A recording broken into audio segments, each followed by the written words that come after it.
We've all been there. You open your inbox and find a massive, rambling wall of text that takes 5 minutes just to decode. Writing for work doesn't have to be a confusing brain dump. You can learn to write an effective, persuasive message from start to finish by using a specific 5-part formula. This formula is a miniaturized version of the 5-paragraph essay. It takes the same logic, an introduction, 3 body points, and a conclusion, and adapts it into a mobile-friendly layout. Open a blank draft right now and follow along. Applying this structure to your next message gives your reader a clear roadmap, making it much harder for your main points to get lost in the shuffle. We start with the introduction. In professional writing, this is called the bluff, bottom line up front. An email should state its ending at the very beginning.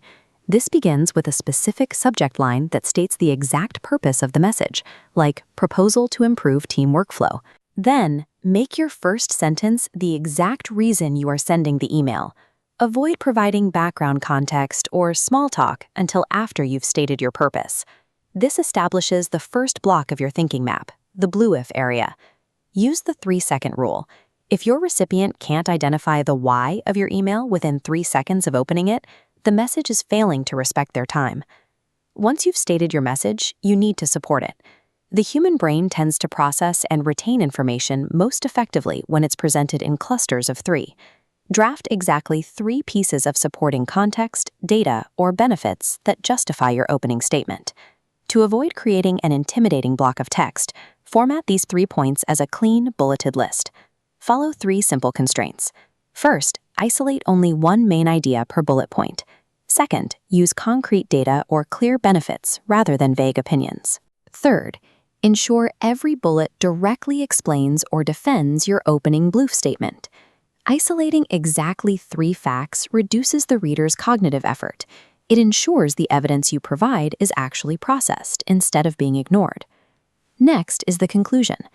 The goal here is to eliminate guesswork by clearly stating the required next steps. Write a single-sentence summary that wraps up your proposed solution or request. Then, write your call to action.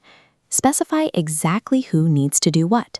For example, I recommend implementing this next week. Please let me know your thoughts by Friday. Note the specific day. Including a firm, clear deadline is a standard for professional correspondence.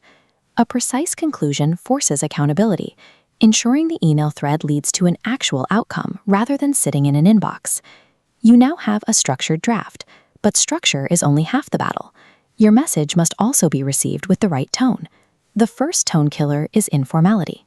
Look through your draft and remove any slang or cliches. Phrases like hit the ground running or no biggie can make a message sound unoriginal or unprofessional, which distracts from your authority. The second killer is harshness. You must often soften a strict demand into a collaborative request. Compare these two. A directive like, I expect full compliance, can feel abrasive. Changing it to an approachable question like, could you please submit this by, maintains your goal while remaining respectful. Finally, read your draft out loud. This helps you catch awkward phrasing before it hits someone else's inbox, ensuring your message sounds as professional as it looks. Look at the difference. On the left is the dense, unformatted original.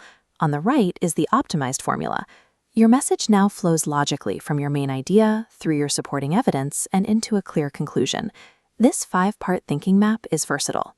You can apply the same logic to business memos, to cover letters, and research proposals. When you hit send on a structured message, you aren't just recording words, you're shaping thoughts. It's a tool you can use to make your point clearly, no matter where the conversation leads.